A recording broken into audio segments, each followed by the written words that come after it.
Hello folks, there's been a request to get some help with getting oriented with Lab 2, so I'm making a short video that will hopefully do that.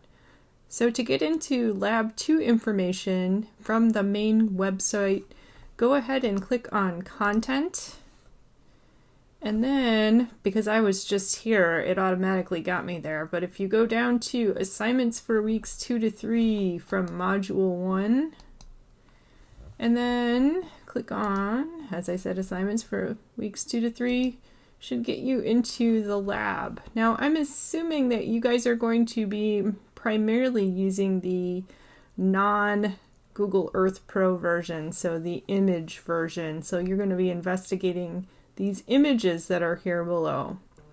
So I wanted to point out also that there is a help sheet here to sort of get you going.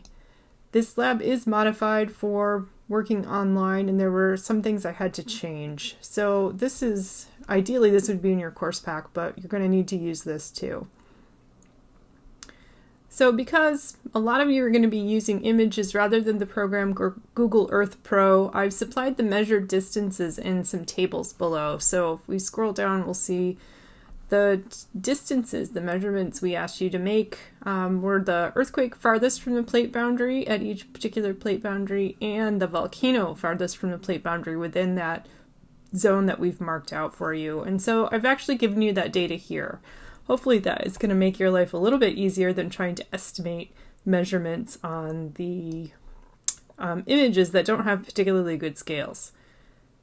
So that's one thing that you'll need to do. So that's sort of the good news. Perhaps the bad news is we are actually not going to split up the data sets so that each person's only doing part of it, because you have way less work to do as far as making measurements.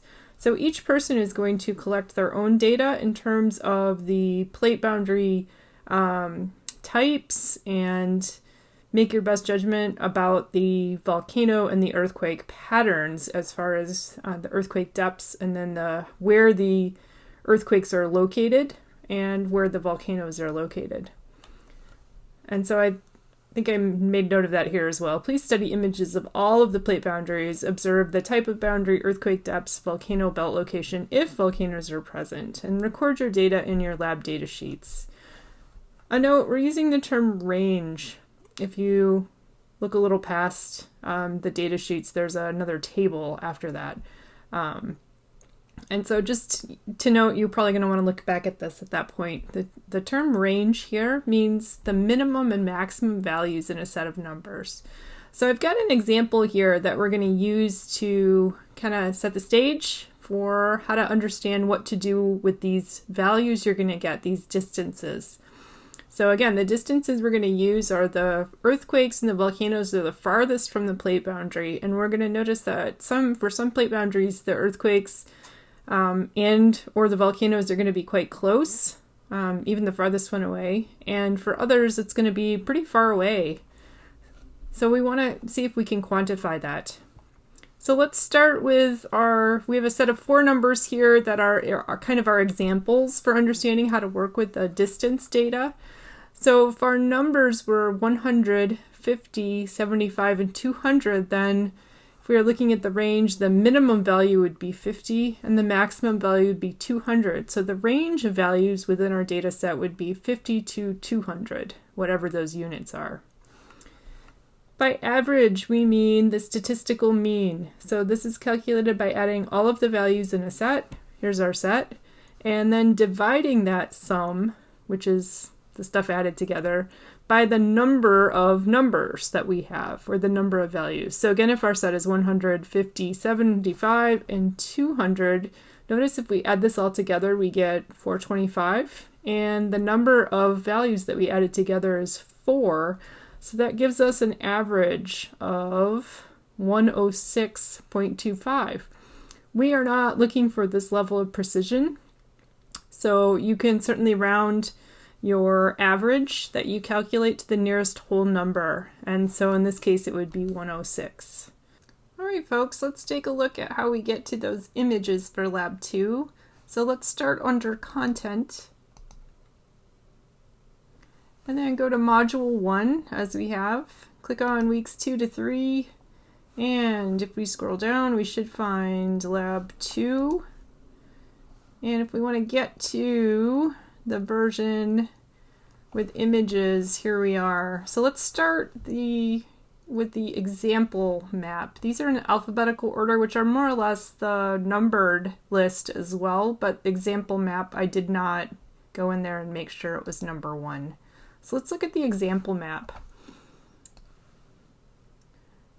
Okay, if we look at the lab itself, what we would notice is there's some different things that we need to be observing.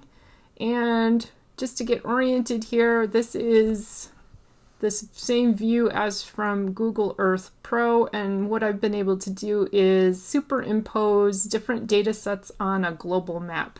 So we've got the plate boundaries in different colors and a key up to the upper left. And so we notice we're seeing some green divergent boundaries and red transform boundaries and blue convergent boundaries. And the key thing here is to focus on the area that's outlined by white and kind of shaded with a vaguely white area, because this is going to represent the different kinds of information, different kinds of activity that's associated with the plate boundary that's also included, the main plate boundary. So in this case, our main plate boundary that we're paying attention to is the convergent plate boundary. We can see that there's sort of land in the background. Shallow water is also considered continent, and then deeper water is usually considered ocean, and would be underlain by oceanic crust. And there's some different topography, different information that's there that one could focus on, but we're focusing on the plate boundaries and the pattern of earthquakes with these colored circles, and volcanoes, which are these sort of double red triangle thing with names next to them. Okay, so the first thing you're going to want to look for is, we're always going to look for the type of plate boundary that is present, or the main type of plate boundary that's present in the shaded area. So in this case, this is a convergent boundary, at least that's what the key says on the upper left. And we're also looking for the earthquake depths, and that's indicated by the small, well, I don't know how small they are. The size is going to depend on how big the earthquakes are, but we don't really care about that right now. What we want to know is the depths. So the depths are indicated by different colors, and notice they're kind of odd categorizations, but it turns out that for geologists, the 0 to 33 kilometers tells us this is very shallow.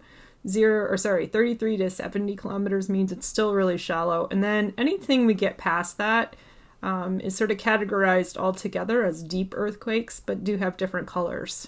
So what we're really looking for here is it just orange color, just 0 to 33 kilometers? Is it 0 to 70 kilometers, that is, has orange and yellow colors only? Or do we start getting some of the orange, yellow, and green, possibly blue, purple, so any color other than orange and yellow can be considered including deep earthquakes? And so that's what we're really interested in. So we would write down 0 to 150 kilometers or more here, because we're getting earthquakes that are all the way up to at least 150 kilometers deep.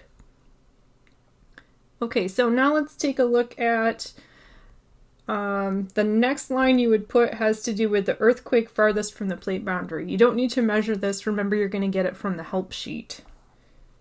So the next thing we're going to observe off this image is the volcano belt locations. And so our options are whether they are off to the side, kind of parallel in a line, relative to the plate boundary, or if they're kind of scattered along the plate boundary. And so in this case, hopefully you're getting the idea that these are, in fact, a parallel line off to the side of the plate boundary. So that's the main thing here. Let's now look at another example of a plate boundary besides the example one to help you get an idea of what a different set of patterns would look like. So I'm going to go down to this one. This is the one we're doing. North American plate meets the Eurasian plate north of Iceland. You're also doing this. That is, it's part of your assignment.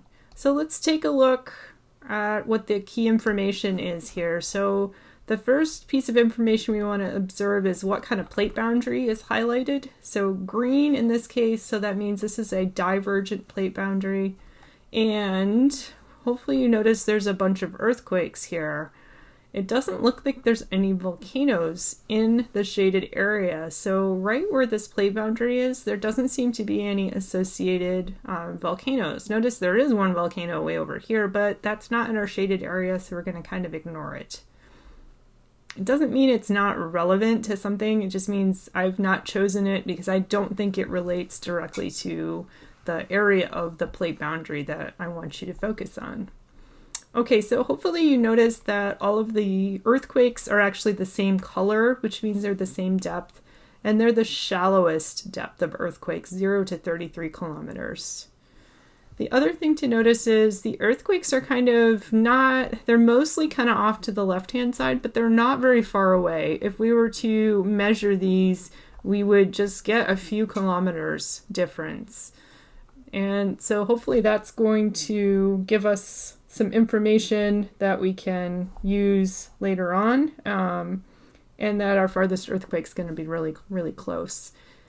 If there were volcanoes here, we would want to look and see if they were kind of the same pattern. Earthquakes and volcanoes scattered near the plate boundary, but not far away, or if they were all off to one side and definitely offset or quite a distance from the plate boundary itself.